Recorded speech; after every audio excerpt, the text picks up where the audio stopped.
always thought the biggest gift I could give my family was to stay useful. That's what we do, women like me. We bake the pies, keep the peace, write the checks when no one else steps up. So when my granddaughter Emma got engaged last fall, I felt this warmth inside me, the kind that bubbles up when the world feels full again. She was my first grandbaby. I held her in the hospital before her mother even did. I remember whispering, "I'll always show up for you." They were planning a bridal shower that spring. Something special, something elevated. I don't remember who said that word first. Probably her daddy, my son Kyle. He's always reaching for something shinier than where we came from. Anyway, I told them not to worry about the cost. I had some money tucked away, about $24,000 saved over the years from my pension and a life insurance payout from my late husband. It wasn't a fortune, but it was more than I'd ever spent on myself. I found this lovely little place just outside Franklin, an old horse farm turned event venue, white barn, hanging lanterns, wildflowers as far as the eye could see. It felt like something from a dream, but not a fancy dream, a southern dream. One with sweet tea and linen napkins and cousins laughing under string lights. I imagined Emma walking in with her friends, seeing the floral arch I ordered, the custom cookies shaped like wedding dresses. I even had her name monogrammed onto the table runners, EM, in soft gold thread. I didn't do it to be praised. I just thought maybe, for once, I could be part of the celebration, not in the background, not in the kitchen, but at the table. Kyle thanked me once, over text. "Appreciate it, Mom. It's going to be a great event." That was it. I told myself it was enough. I believed it was enough. Back then, I didn't know what they were saying behind my back. I didn't know they had other plans. I just knew I was trying. That was all I'd ever done. And I really thought this time, maybe I belonged. It was a Wednesday evening when it happened. I'd just gotten off the phone with the bakery. Buttercream roses in peach and ivory. Emma's favorite. And I figured I'd send a photo of the sample cake to the group chat. Now, let me be clear, I'm not tech savvy, but I know how to press and hold a picture and hit send. That night, I must have tapped the wrong thread, because what popped up wasn't the cake chat. It was a message I hadn't seen before, and I wish I never had. It was Kyle, my son, the boy I raised on spaghetti and hope. His message sat there like a slap. "Mom's gonna show up in one of her belt cardigans again, isn't she? We need this shower to look classy, not like a church potluck." Then his wife Brittany chimed in. "We could say it's just for Emma's friends, a girls only thing. She'll understand." And then Emma. Sweet Emma. She didn't defend me. She didn't say a word, just sent one of those little laughing face emojis. I stared at the screen for a long time. You know that feeling when the blood drains from your face? Like someone pulled a string in your chest and everything fell through. That's what it felt like. It wasn't just what they said, it was who said it. My son. The same boy who used to beg me not to leave him at preschool. The same man who, years ago, said I was the glue of this family, and now I was an eyesore to be hidden. I put the phone down, sat in silence, the cake photo still blinking on my screen like some cruel joke. I didn't cry. Not yet. I just stood up, walked to the sink, and stared out the window like I was waiting for something. Maybe an apology. Maybe for it to not be real. But it was real. I typed out one short message in the thread. "Hope it's lovely. Wishing you all the best." Then I powered off my phone. Just like that. I'd never felt more alone. And I'd lived through burying a husband and sleeping beside an empty pillow for 15 years. But this was different. This was being erased while still standing in the room. The morning after I read the messages, I woke up before sunrise, like I always do. The house was quiet. Too quiet. Even the floorboards didn't creak like they usually did when I walked toward the kitchen. I filled the kettle, set it on the stove, and reached for the Earl Grey. It was muscle memory at this point. Boil, steep, sip, breathe. But that morning, everything felt distant, like I was floating just a few inches above my own life. When the kettle whistled, I didn't move. I just sat there, hands in my lap, listening to that high, hollow scream echo off the walls. That scream felt more like me than I did. I stared at the invitation list still pinned to the fridge, the fabric swatches from the florist, the receipt from the catering company, all of it. Every detail I'd poured myself into felt like it belonged to someone else now. I stood up slowly and walked over to the drawer where I kept the file folder labeled Emma's Shower. I flipped it open, took a deep breath, and then picked up the phone. "Hi, this is Ruth Morgan," I said as calmly as I could. "I'd like to cancel the June 17th reservation." No reschedule, just cancel, please." The woman on the other end sounded surprised. "Are you sure, Miss Morgan? We can waive the cancellation fee if something's come up." "No need," I said. "I have other plans for the money." And I did. That afternoon, I drove to the First Light Women's Center, the nonprofit I'd volunteered at years ago, and I handed them a check for $24,000. I told them to use it for skills training and scholarships for women over 50 who'd been laid off or left behind. I didn't say why. I just smiled, shook hands, and walked away. That night, I packed away the tea favors into a cardboard box marked donation. I folded the monogram table linens, still stiff from the packaging, and placed them gently in with the rest. The house was quiet again, but this time it wasn't peaceful.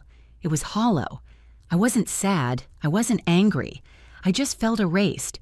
And when you've spent your whole life being useful, nothing feels more painful than realizing you've become invisible. Before I continue, I want to pause for just a moment. If this story is resonating with you, if you've ever felt what I felt in that moment, I'd love to hear from you. Drop a comment below and tell me where you're watching from. What city? What country? I read every single comment, and it means the world to know I'm not alone in this. And if you've ever been made to feel invisible by your own family, tell me your story too. You never know who might need to hear it. Now let me tell you what happened next. A week passed. No one called. No one asked why the shower was canceled. Not Emma, not Kyle, not even a single, "Are you okay, Mom?" And maybe that silence hurt worse than the message ever did. I spent those days cleaning out drawers, as if scrubbing my house might somehow scrub the ache out of my chest.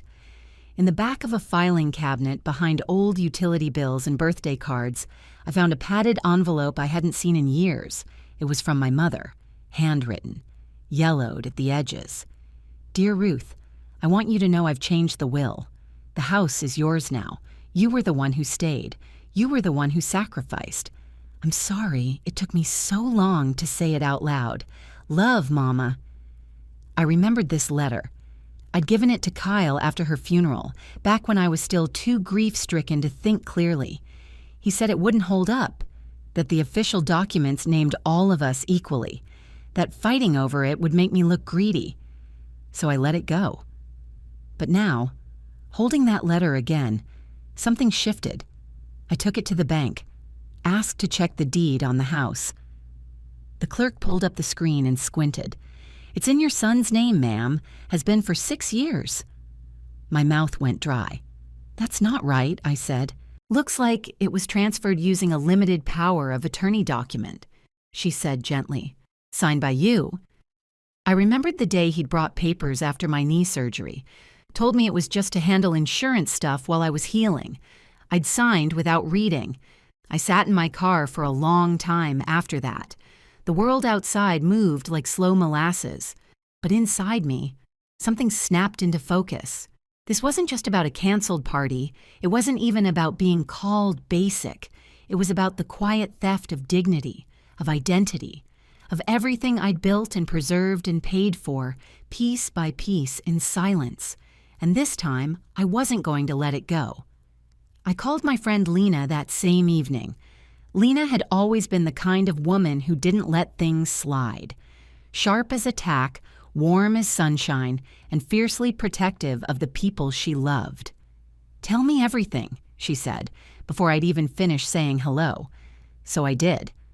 I told her about the messages, about the house, about the years of staying quiet because I thought that's what love looked like. When I finished, there was a long pause on the other end of the line. Then Lena said, "Ruth, honey, it's time we remind them who you are." "What do you mean?" I asked. "I mean," she said slowly, "we're going to host a dinner, a formal one, and you're going to tell them the truth, all of it, in front of everyone." My heart started racing. "Lena, I don't know if I can—" "You can," she interrupted. "And you will, because you've been their doormat long enough. Now it's time to stand up."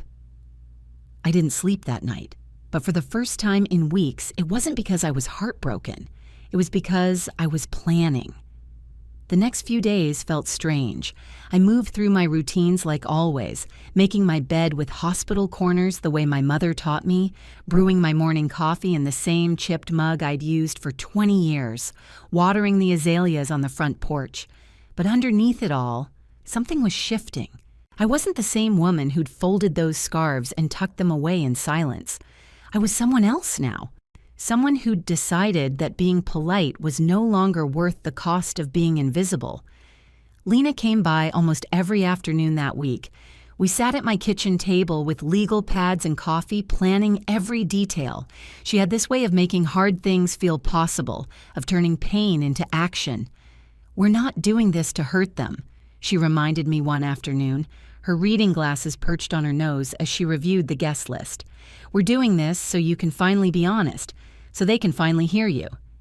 I nodded, but my hands were shaking. Honesty is a funny thing. We spend our whole lives learning how to soften it, how to wrap it in politeness and good manners so it doesn't offend anyone. But sometimes honesty needs to be bare and unvarnished. Sometimes it needs to cut through all the years of smiling and nodding and pretending everything is fine when it's not. The invitations went out on cream-colored cardstock. Lena insisted on that. "If we're going to do this," she said, "we're going to do it right." The wording was simple. "You are cordially invited to a family dinner and documentary filming, June 15th at 6 p.m. No one questioned it. Kyle called to confirm he'd be there. Brittany texted asking if she should bring anything. Emma sent a string of excited emojis. They all thought it was going to be another performance, another chance to show off their picture-perfect family. They had no idea what was coming. I spent the morning of the dinner at the hairdresser. Nothing dramatic, just a trim and a soft set. But sitting in that chair, looking at myself in the mirror under those bright lights, I barely recognized the woman staring back at me. When had I gotten so old? When had the lines around my mouth deepened into permanent grooves? When had my hands become my mother's hands? The hairdresser, a sweet girl named Ashley who'd been doing my hair for years, caught my eye in the mirror. "Big plans tonight, Miss Ruth?" she asked. "You could say that," I replied. "I'm finally going to tell my family the truth." She paused, scissors mid-snip. "About what?" "About everything," I said, and I meant it. We hosted the dinner on a Saturday evening in mid-June. Technically, Lena hosted it. She sent the invitations. She arranged the caterer. She told my family we were filming a short documentary on Southern family traditions. They showed up fast. Emma arrived in heels too high for gravel, wearing a silky green dress and looking like a picture from a magazine. Kyle followed, all buttoned up in a navy blazer, shaking hands like a politician. Brittany clung to his arm, flashing that polite Southern smile that never quite reached her eyes. They didn't suspect a thing. The dining hall was simple. Whitewashed walls, oak tables, candlelight. I wore a soft blue dress I'd had for years. Nothing fancy, nothing loud, just me. We made it through the salad course before Lena gave me the signal. One small nod from across the room. I stood. "Thank you all for coming tonight," I said. "This has been a long time coming." Forks clinked against plates. Emma sipped her wine too fast. For years, I've been proud to stand quietly in the background of this family. I've sent checks, baked cakes, sewn hems, and smiled in the back row of every photo. I paused. But lately, I've started asking myself, What happens when the people you love stop seeing you? What happens when the only thing they expect from you is silence? Kyle shifted in his seat. Emma stared at the floor. I canceled the bridal shower, I continued, because I saw what was written. I saw what was said, and I saw that I wasn't invited. Not really. I reached into my bag and pulled out the letter. My mother left me this house. In her words, you were the one who stayed. You were the one who sacrificed. I gave this to Kyle after her funeral. He told me it didn't matter. I looked directly at him, but it did. It does. Then I pulled out the bank documents, copies of the deed transfer, the power of attorney form, and the statement showing the house was no longer mine. No one asked how that happened, but I did. The room went still. No defense, no apology, just the sound of a mother finally saying what she'd swallowed for years. And this time, I didn't sit back down because they were done listening. I sat because I was finally done being silent. Kyle tried to speak first. Mom, this isn't, you're making it sound worse than it is. I didn't raise my voice. I didn't need to. Am I? I asked quietly.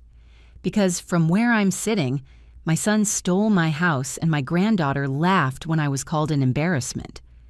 Emma's face went pale. Grandma, you didn't mean to hurt me? I finished. Or you didn't mean for me to find out? She opened her mouth, then closed it. Brittany, bless her heart, tried to smooth it over like she always did. Ruth, I think there's been a misunderstanding. We were just trying to make the shower feel more cohesive. Cohesive, I repeated. Is that what we're calling it now? Lena, from across the room, cleared her throat. I think what Ruth is saying is that she's done being treated like a checkbook with a pulse. Kyle stood up, his face flushed.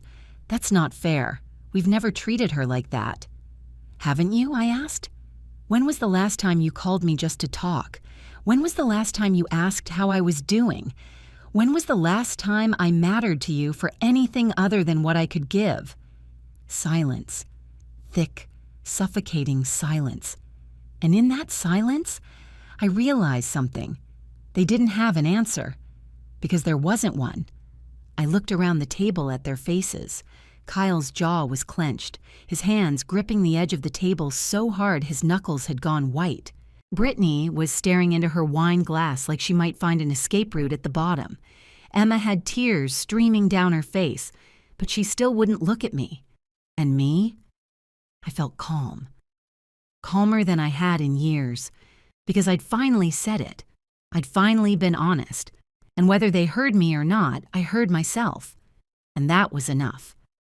The dinner ended early. No one touched dessert. Kyle left without saying goodbye. Brittany mumbled something about an early morning. Emma lingered by the door, tears streaking her makeup, but she didn't say anything either. Lena stayed behind to help me clean up. You did good, honey, she said, squeezing my hand. Real good. I nodded, but I didn't feel victorious. I just felt tired. The kind of tired that settles into your bones after years of holding your breath. But I also felt something else. Relief. Because I'd finally said it. I'd finally been honest. And whether they heard me or not, I heard myself. And that was enough. That night, I lay in bed staring at the ceiling, replaying every moment. The look on Kyle's face when I mentioned the house, the way Emma's hand had trembled when she reached for her wine, the silence that followed my words, heavy and inescapable. I wondered if I'd done the right thing. I wondered if I'd pushed too hard, gone too far. But then I remembered the way I'd felt reading that text message, the way my heart had cracked open like an egg, the way I'd spent years making myself smaller and smaller until I'd almost disappeared completely. And I knew I'd done exactly what I needed to do. The day the ruling came in, I was folding laundry on the back porch when the lawyer called. We won, she said. The court reinstated the deed. The house is yours again, Miss Morgan. I didn't shout. I didn't cry.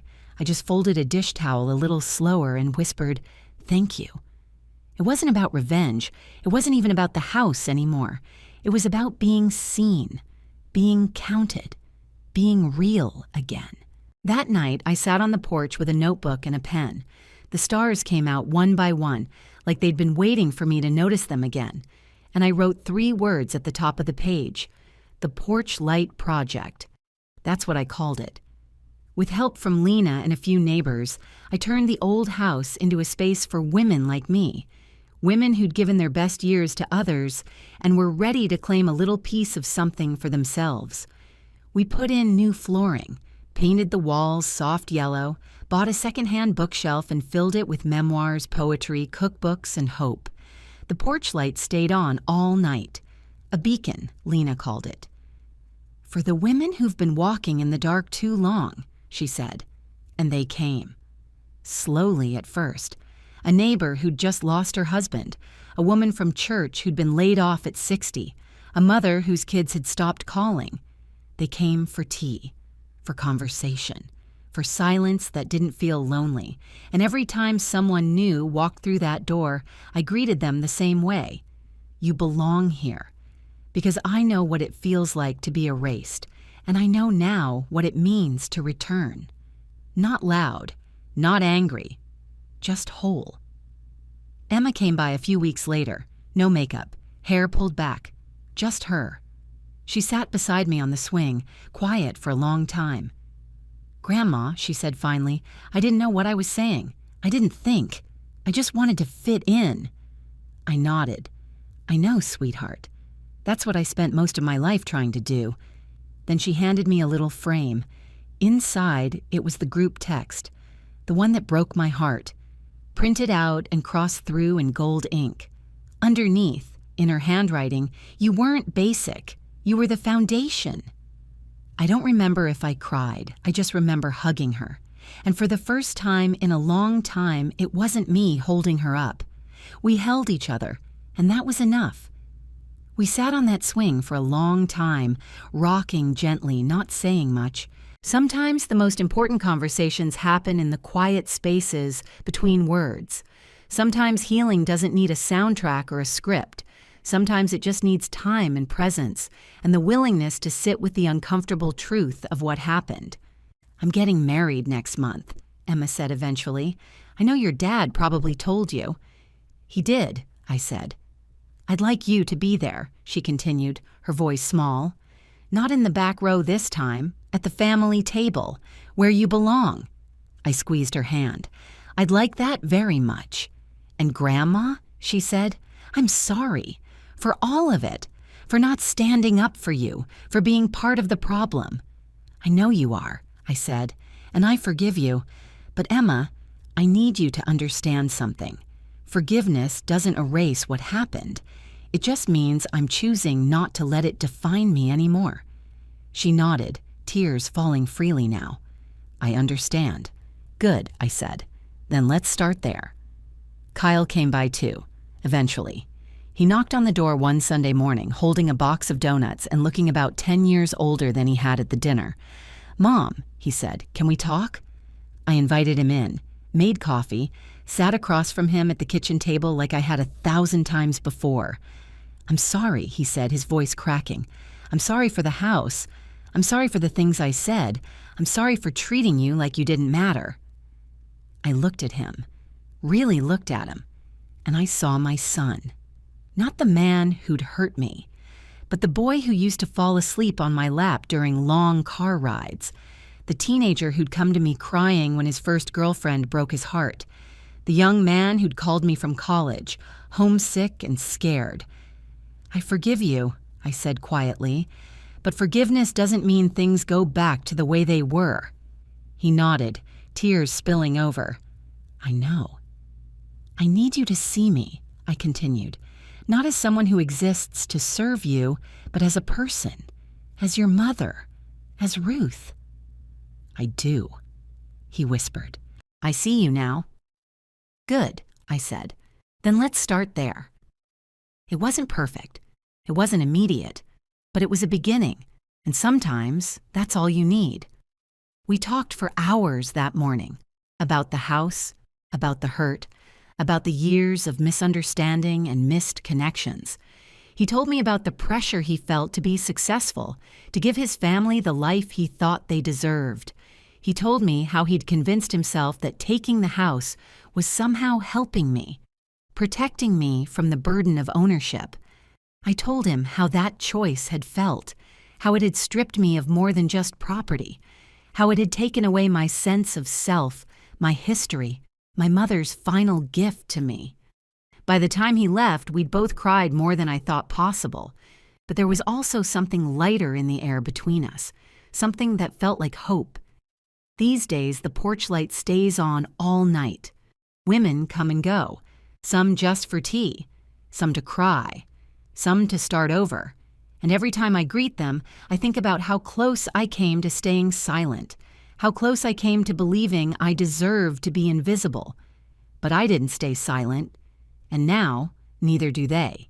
We sit on that porch, under those stars, and we tell our stories.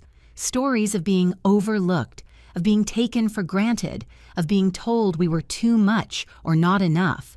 And then we tell stories of what came after, of standing up, of speaking out, of finding our voices again. Because here's the truth, nobody tells you. You don't have to earn the right to be seen. You don't have to shrink yourself to make others comfortable. You don't have to keep giving to people who only know how to take. You are enough, just as you are. And if the people in your life can't see that, maybe it's time to surround yourself with people who can. Last week, a woman named Patricia walked through my door. She was 72, recently widowed, and her daughter had just moved her into a nursing home without asking. "I feel like a piece of furniture," she said, her voice barely above a whisper. I made her a cup of tea, sat beside her on the porch, and I told her my story. When I finished, she looked at me with tears in her eyes. "You got your house back?" she asked. "I did," I said. "And you can get yours back too, whatever that looks like for you." She smiled, a small, fragile smile, but a smile nonetheless. "I think I'd like that," she said. And I thought to myself, this is why I did it. Not for revenge, not for recognition, but for this moment, right here, where one woman's story gives another woman permission to write her own. We spent the afternoon talking, Patricia and I. She told me about her late husband, about the garden they'd planted together, about the pottery classes she'd always wanted to take but never had time for. By the time she left, she had a plan. She was going to talk to her daughter. She was going to tell her the truth about how she felt. And if her daughter couldn't hear her, well, Patricia knew where to find women who would. That's what we do here at the Porchlight Project. We listen. We witness. We remind each other that our stories matter, that our voices matter, that we matter, not because of what we give or what we do or how useful we are, but simply because we exist, because we're here, because we're human beings deserving of dignity and respect and love. Some days are harder than others. Some days I still catch myself falling back into old patterns, wanting to smooth things over, wanting to make everything easy for everyone else, even if it costs me something. But then I look at that porch light, glowing steady and bright, and I remember. I remember what it felt like to be erased. I remember what it cost me to stay silent, and I remember what it gave me to finally speak. So I keep the light on. I keep the door open. I keep showing up, not just for the women who walk through that door, but for myself, for the woman I used to be, who needed someone to tell her it was okay to take up space, for the woman I am now, who's still learning that lesson every single day.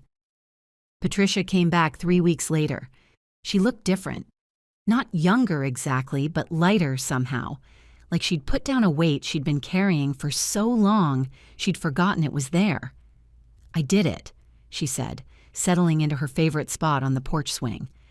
"I told my daughter I wasn't staying in that nursing home, that I wanted to live my own life, make my own choices."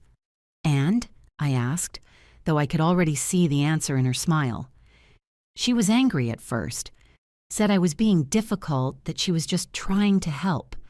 But then I told her what you told me, that I didn't need to earn the right to make my own decisions, that my life was still mine to live. I reached over and squeezed her hand. "I'm proud of you." "I'm proud of me too," she said, and we both laughed. Patricia wasn't the only one. There was Margaret, who'd been putting her dreams of opening a bakery on hold for 30 years because her family said it was impractical. At 68, she finally did it. Her daughter helped her with the business plan. There was Carol, who'd been married for 40 years, to a man who criticized everything she did. She left him and bought a little cottage by the lake. She planted roses and learned to paint watercolors. She said she'd never been happier. There was Denise, who'd been sending money to her adult son for 2 decades while he refused to get a job. She cut him off. He was angry, but 6 months later, he called to thank her. He'd finally gotten himself together, he said, and he couldn't have done it if she'd kept enabling him. These women, they taught me something important, that it's never too late to choose yourself, that it's never too late to say no to what doesn't serve you and yes to what does, that it's never too late to live the life you were meant to live all along. Last month, we had our first official gathering, 27 women all over 50, all with stories that would break your heart and put it back together again. We sat in a circle in my living room, the same living room where I'd spent so many years feeling invisible, and we went around the circle, each woman sharing her story. There was laughter and tears and a lot of nodding heads, because we all recognized ourselves in each other's pain. We all knew what it felt like to be overlooked, undervalued, taken for granted. But we also knew what it felt like to reclaim ourselves, to stand up and say, no more, to choose dignity over comfort, truth over peace at any cost.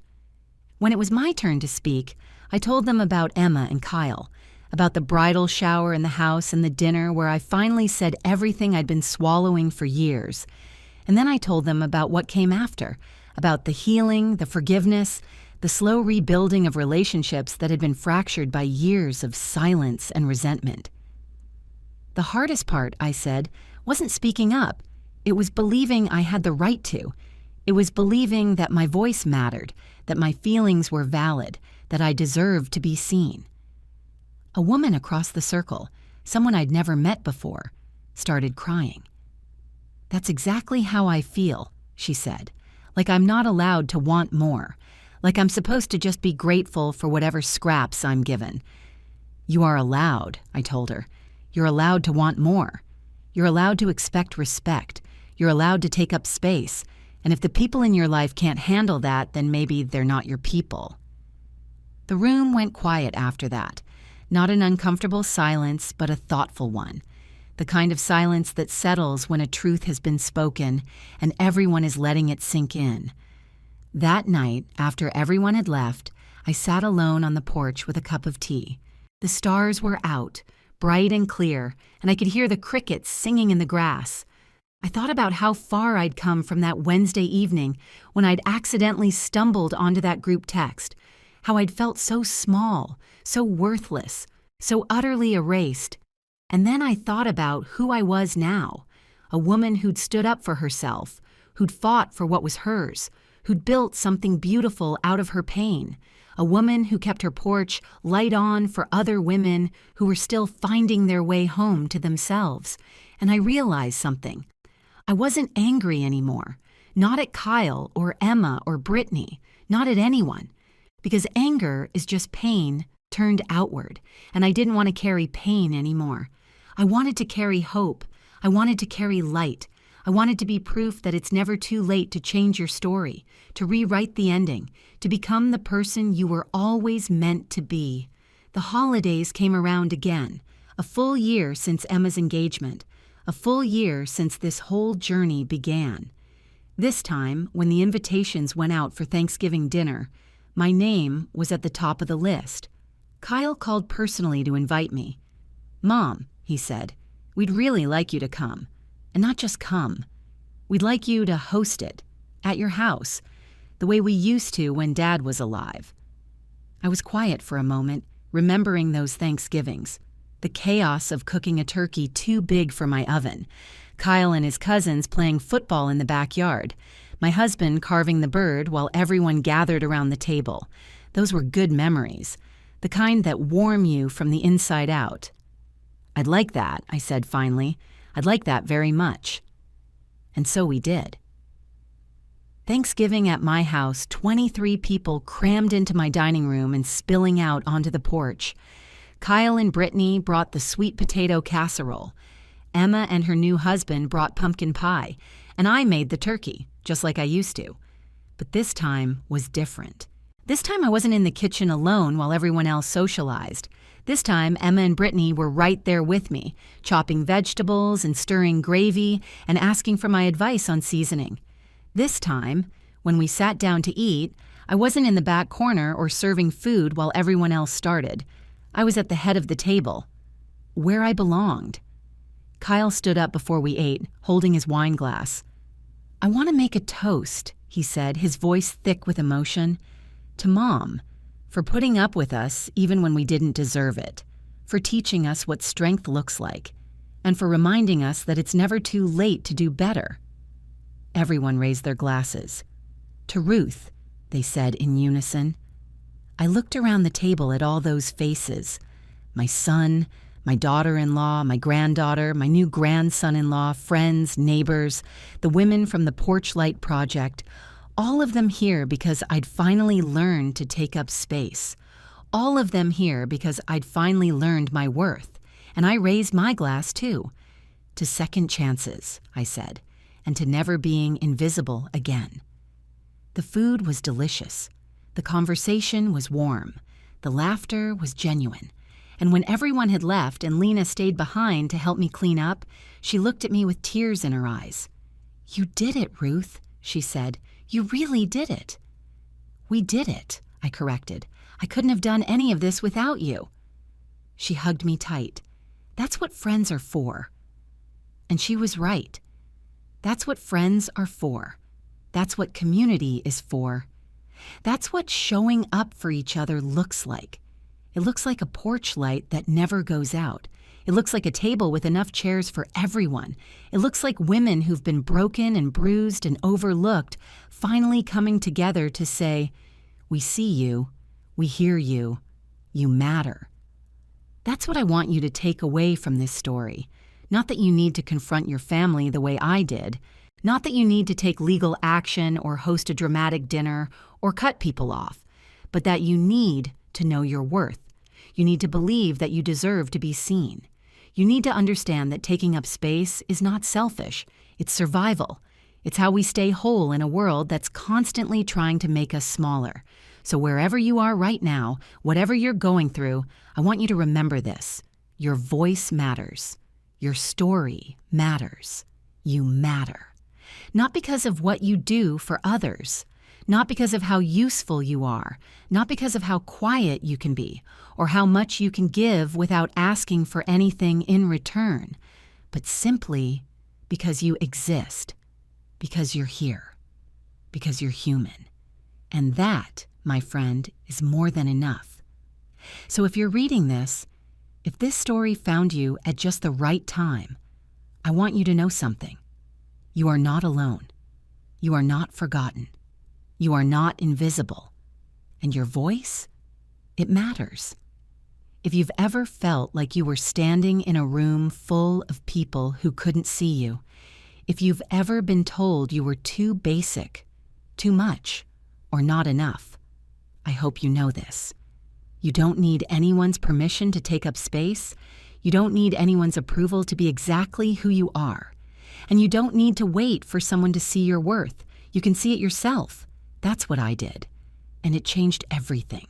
The porch light is on tonight, just like it is every night.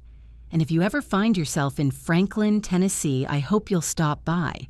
We'll make you a cup of tea. We'll listen to your story. And we'll remind you of something you might have forgotten. You matter. Not because of what you give, not because of what you do, but because you are here. And that, my friend, is more than enough. Tell me your story in the comments. I read every single one. And if this story touched you, let me know where in the world you're watching from. Because your voice, it matters. And I can't wait to hear it.